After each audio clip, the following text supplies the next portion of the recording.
Suplifters. Today's push session, oh my god, cannot speak today, went nicely. You can also see that, I mean, for starters, you can see that my left arm is hanging lower than my right arm, which is why I also believe that it is the shoulder that is causing some problems regarding the back squat. So that is what I'm gonna try to fix. However, talking about today's session, I recorded only 3 sets of bench because I just forgot to record the first. I had the phone set up and everything, I just didn't click record.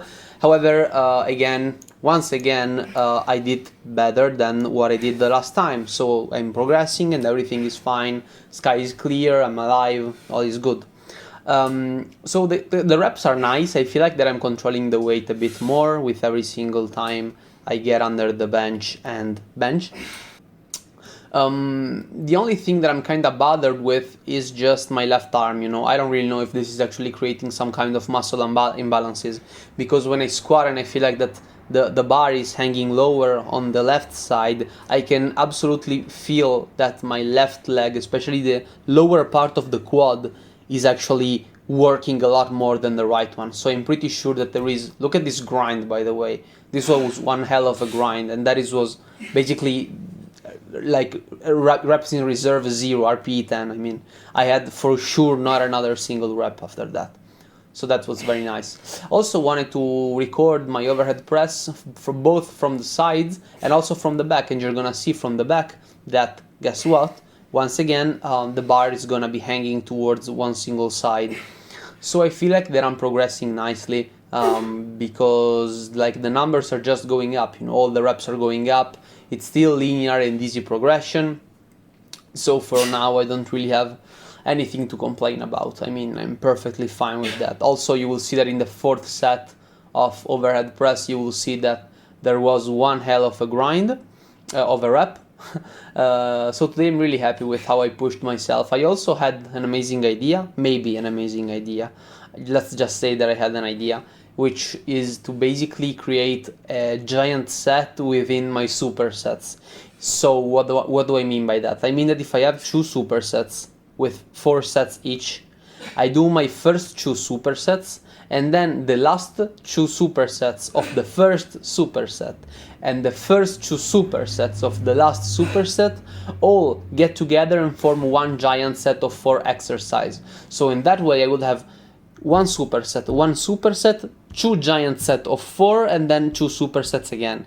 And I don't really know if this has any benefit or any merit to it besides actually doing more work in less time and probably making it like different than usual, So that might be an idea that I will consider lately. Today I did it and I recorded it because I just wanted to keep that thought in my mind, and maybe it can actually have some, some applications here and there. What I noticed today is that if I use the same muscles in this single big set that I have no idea how to call it, maybe in this transitional set, it probably isn't the best idea because the body isn't really, recording. This type of exercise can be good if you're actually maybe programming for somebody who has very low training day. So you want to try to put in as much volume as you can in that low amount of time, and also condition them, because that way, I mean, if they don't have time to train, that is amazing. Because if you do a lot of exercises in a row, you can quote it like it's cardio. Also, check this rep out. Oh, maybe it wasn't this one.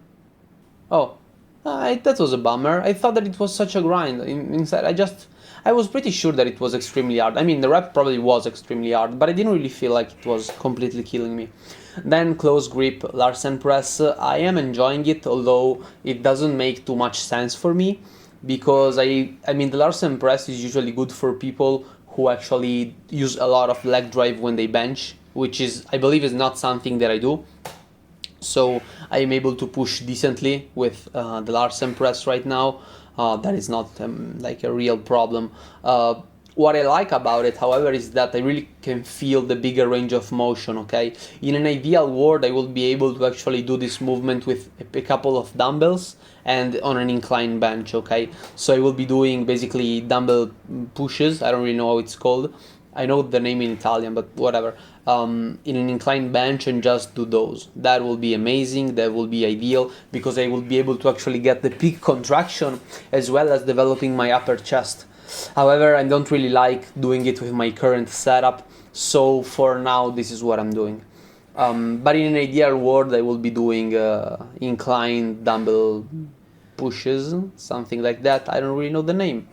Moving on, this is the last set. It's 50 kilograms, which is not a lot, but I mean, there is quite some volume, so that's not too bad after all.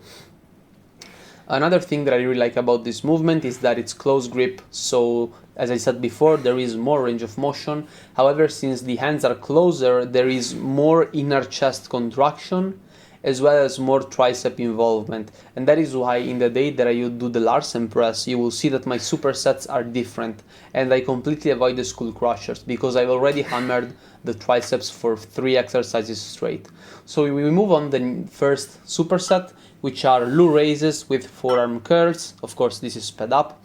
I did 13 reps by 4, I believe. Pretty classic, pretty standard, and I really feel like that this exercise will help me a lot with shoulder mobility in the long term. Forearm curls are going fine. I mean, I don't really notice if my forearm is actually like really growing, if it's only growing a bit, if it's the same. I really can't. What I am noticing, however, is that the weight is getting easier, so I know that I'm getting stronger over those reps. So something is happening. I am adapting. So that is the most important thing. So this is the only one actually transitional set that I recorded. You will see that it's 4 exercises, and you will see that it's basically my 2 supersets combined in a single giant set of 4. And this is nice because it also allows me to basically get a breath of air during the last 2 supersets. Since I was used to basically do 4 exercises in a row, it actually felt... I'm sorry. It actually felt pretty nice, you know, to actually just have 2 exercises to do. So it really tests you. It's a new way of training. I don't really know how good it is. Also, I had a friend which kind of told me to maybe try to avoid basically snatching, if you will, all of those bends away. Same for the bent over row, and try to control the rep more. And this is something that I will try to do on Sunday. Okay, these are the numbers, going very fast. Bench 75, 8776, that's amazing. No back off sets. Overhead press 35, 11, 10, 9, 9, that's more than last time. 1 more rep. Close grip Larsen press, we improved a lot. We did 1, 2, we did 4 more reps than last time. Lou raises, all fine, nothing to say. Forearm curls, of course, I did better. Same for the squeezes, since they are not supersetted together. And rear delts, it's all of the same. See you guys in the next one.